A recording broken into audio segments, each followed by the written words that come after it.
Oh, hello. Hi. My name is Karin Alleyne, and I am exploring for the first time in my life, actually, the Bible, the Bible. And like, save that story for another time. Like, I was going to went to Catholic schools. The way your relationship with God was positioned to me was not anything I enjoyed or wanted to keep. So I dropped that for many, many years. And I'm now making my way back. I have a beautiful, beautiful relationship with God, spirit, universe. I truly believe all the words make sense. It doesn't matter what it's called, especially since they invented the language. So I don't really understand all the discourse over like the language used, but I have developed a much better relationship and strong foundation with spirit, with God. But this is something that still brings me a lot of um, fear, anxiety, curiosity, wonder, confusion. And I watch a lot of amazing spiritual guides, and they will quote Bible passages, and I'll go look them up, and it's very interesting. What I've been doing for myself is every morning I will open the Bible to a random spot, like just randomly. Sometimes I ask for a message, sometimes I don't. And I'll just flip it open and read and make notes. And I wanted to share that for anyone who, like me, is getting used to this space and sometimes also doesn't always resonate with the way it's spoken about because it is so steeped in the church. And sometimes there's like references or the way that the passages are, what do you say, the way they are taken into context that doesn't make sense for how I frame my world and how I see the world happening today at times, if you know what I mean.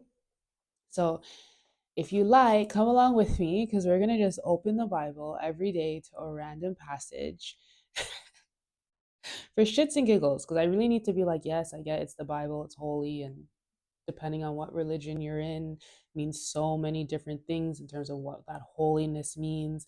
But for me, it is a book of wonder. And I love fantasy. That's my favorite book to read, genre to read. So I'm just kind of approaching this book with the same level of curiosity and experience with that of just what happens in here.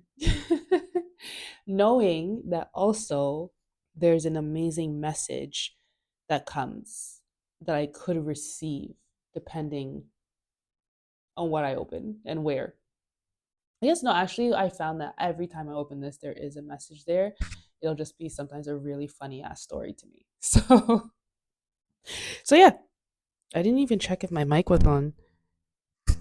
Shit. Oh yeah, it is. Okay, good. Yeah, come over here. We swear, we laugh, we enjoy, and we're just. I feel like the Bible's the final boss. And we're just like, all right, let's open this up and see what's the one. If you don't have a physical copy, you can always use your phone and stuff, and or go to a thrift store. A thrift store will sometimes have Bibles. Use bookstore will sometimes have physical copies. It's just fun to be like, all right, I'm bibling now. Hey,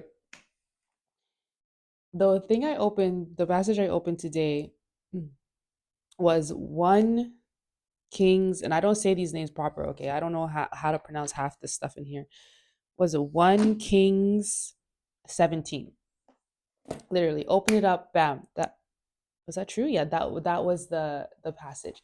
And I, depending on what I'm called to do, sometimes I read the whole entire chapter, sometimes I don't.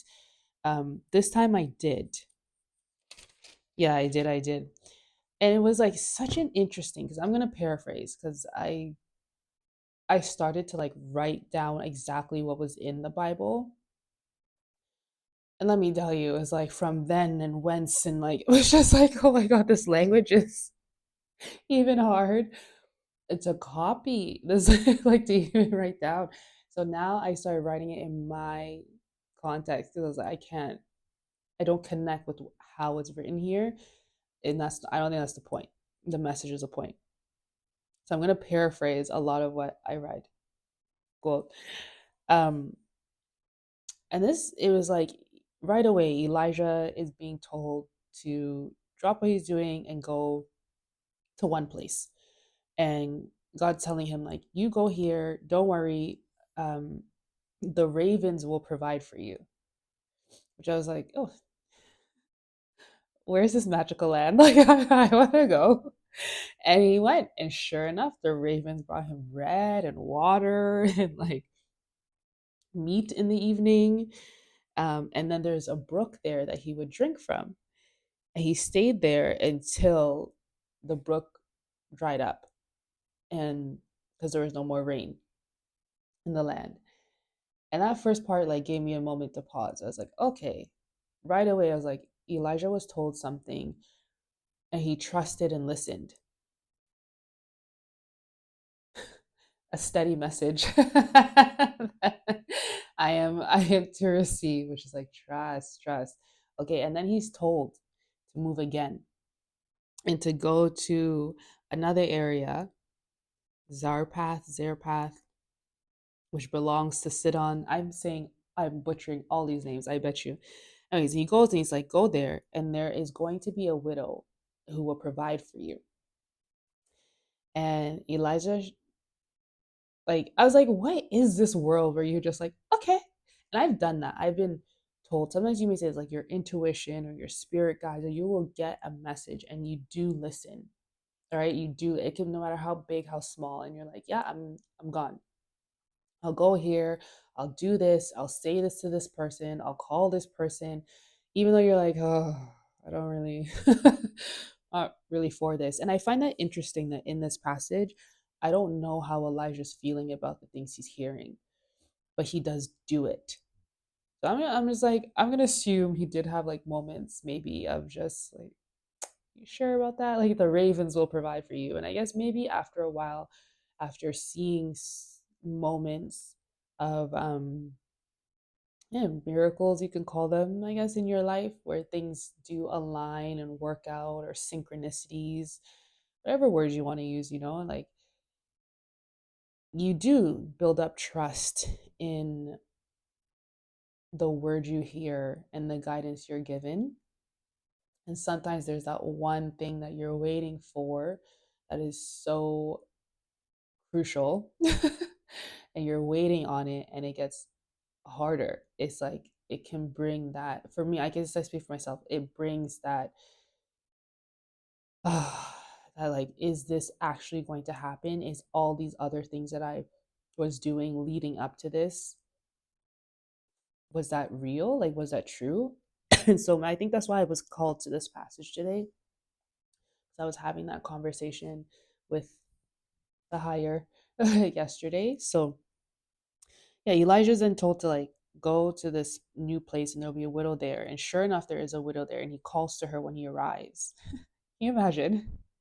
You get somewhere and you're like, hey, you, I was told to come here for you. And he says, like, please get me a little water in a jar that I may drink. And then he also says, as she's gonna go get it, bring me a piece of bread. Okay. And she says to him, like, I only have a little bit. I have a little bit left, and I was actually gonna make that for me and my son for us to die. And I'm assuming that it's because there's famine or she's not able. So she's like, we're just like, this is the last of what we have. And Elijah says to her, do not worry. Literally, the words in the Bible are like, do not fear. Always like that. Do not fear. Um, Go do it. Make me a little bread from it first and bring it to me. and then make one for yourself, one for your son. And he tells her, like, from here on out, your flour won't be exhausted, your oil won't be exhausted, the jar won't be empty until the day the Lord sends rain on the face of the earth. And I was like, what? It's like, and you may have experienced too when like God gives you, all of a sudden like things are coming from your mouth and you're like, where is this coming from? Like I don't know if I even thought this, or I don't know, I don't understand. I was like, what? Like, I wish I knew in this context. Like, there was also a part of like, like those TikTok videos or like POV. It's like Elijah. Maybe he's saying shit and he's like, what the fuck? I can't promise this woman that you're gonna have provision for life. Like, or maybe he's just saying it so calmly. He's like, trust me, my girl, I know. I know. But yeah, she does that. That happens, and it's true.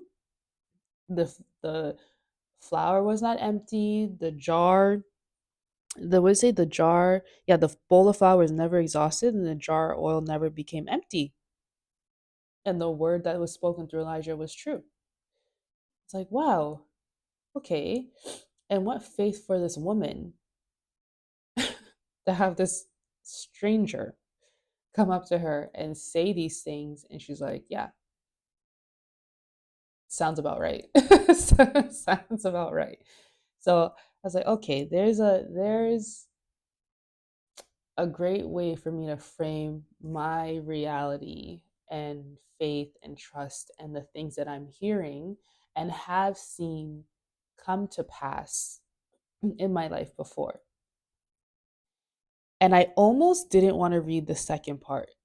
Okay, there's a second part to this verse, and it's titled Elijah raises the widow's son. And I didn't want to read it for like something. I was like, oh, I don't feel like this. But then there was that push pull. I don't know if you ever have this where you don't want to do something, but it's being called to, like, you need to. You genuinely need to read this. And then I read it and I was like, oh, this is why. Because that first part was like amazing. But this second part is when I understood why I was called to this passage. Because in the second half of this is that the widow's son now becomes very sick. Okay, very, very sick.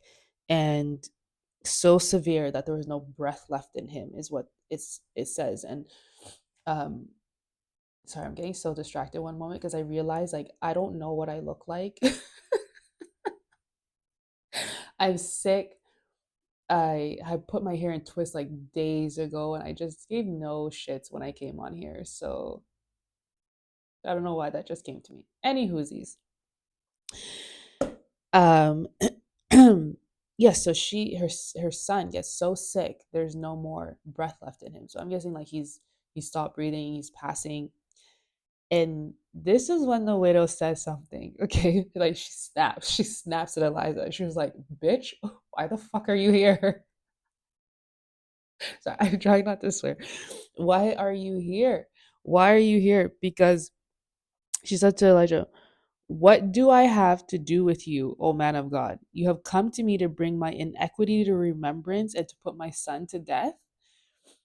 And I was like, oh, my girl's like, every, you come and this happens, right? And Elijah, Elijah is like, calls to God and is like, what is happening? Like, you have brought the worst thing that can happen, calamity, as it's said in the Bible, to this widow with who I'm staying. Like, you sent me here and you brought me here. Oh, something else is dropping as I read this. You brought me here to her, uh, and now her son. And like he's like, you brought calamity to the widow with whom I am staying by causing her son to die. So I think they're both like, she's asking him, he's asking God. They're both like, I don't. He's probably like, I don't know, my girl. Like, I don't know what just happened. And then he stretched himself upon the child 3 times and called to the Lord to help, basically to help um, return the life. Let this child's life return to him. And the Lord heard the voice of Elijah, and the life of the child returned to him. And Elijah brought the child back down to the woman, okay, and gave him to his mother. And Elijah said, "See, your son is alive." And I liken this to when, like, I don't know if your kids and you like go over to someone's house as a play date, and you accidentally think you break a toy, and that child's like going off.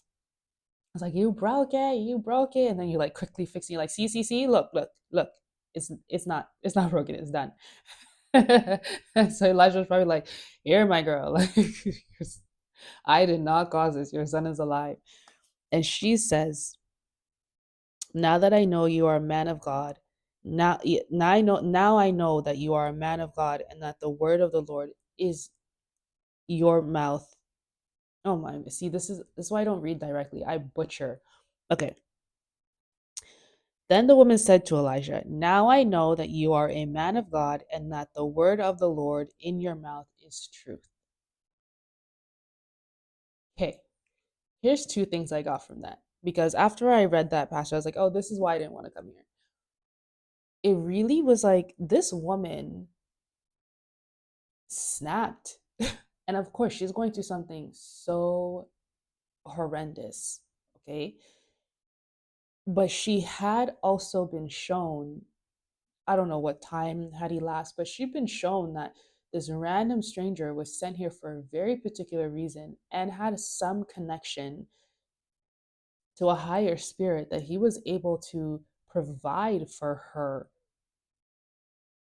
in a way that she was not about able to even provide for her and her son. She was about to go die with her son because they had nothing. And this stranger was like, hey, you, I got you. Bring that jar, make me a cake. You'll be fine for the rest of the days. And it did happen. But then this big, massive thing occurred in her life. And she looked at Elijah and was like, let me tell you something.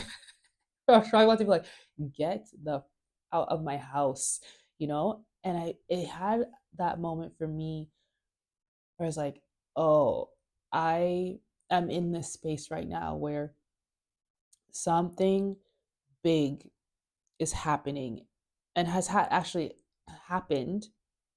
And I had that moment of, nah, no, no, no, no, no, no, no, not me and you right now. No, no, no. Where I really was like, actually, you stay over there. I need to stay over here. I don't believe. I don't trust what's happening. Um, Even though I've had evidence of something different, I don't. So I just want to check the mic is still on. Yeah, because I didn't charge this. I just want to trust. Yeah, I don't trust what's happening right now. And and then I was like, but God still did it. God still did it. Elijah even doubted. He was even like, what the whole hell is happening here? Like, why would you bring this to this woman and her child? And they both were like, she was questioning him, he was questioning, this, like, it was, but God still did it. He still was like, I will heal this child. And Elijah, you will be again an example of this for her. And I also can assume like this raised something in Elijah's spirit as well after he questioned.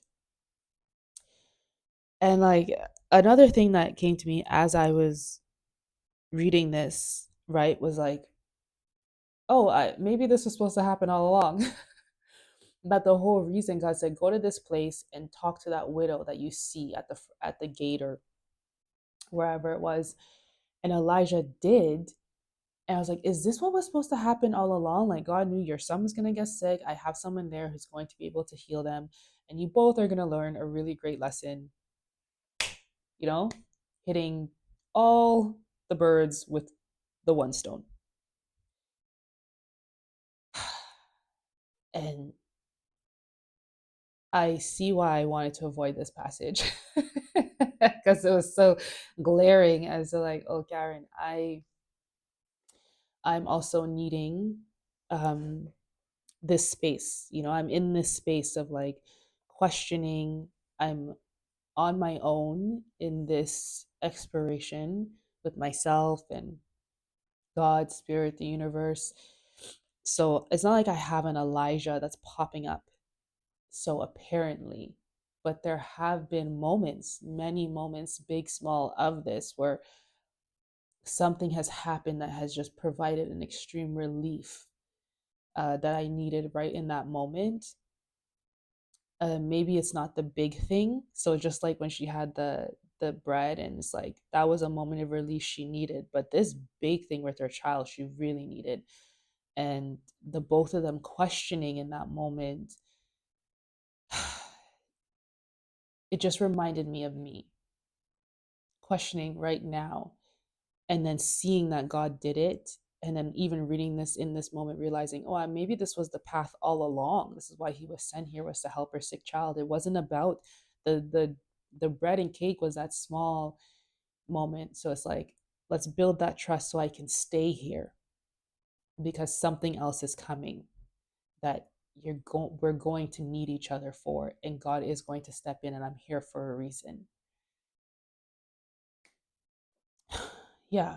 And sometimes it's like this is where I really enjoy the Bible, the Bible, as I call it, and I love opening it to a random passage and seeing like what was going on in here. Because there's always something that I can take away that can kind of calm my spirit a little bit in what I'm going through, and the discussions I'm having, the very open, honest discussions I'm having with God. Um, and I swear to you, this is what my first video doing this. Clearly, not giving lots, not one cacao about anything else other than I just wanted to share some thoughts on this. I thought it was kind of funny, the whole process of not wanting to read that second half and then reading that, being like, oh, okay, thanks, I get the message. And then even in this moment, speaking with you guys and coming to another realization, I was like, oh, I think this was the path. Just and I'm sharing this, and I'm gonna continue sharing this no matter, because this book can be quite daunting, and my relationship with it and the way it's spoken about sometimes it doesn't call me to it. So I don't listen so much to what is being said about the Bible and all of that. I'm trying to form, like I have done with God in the past many years, form my own relationship. I'd love to form my own relationship with this book, and to remember I am me.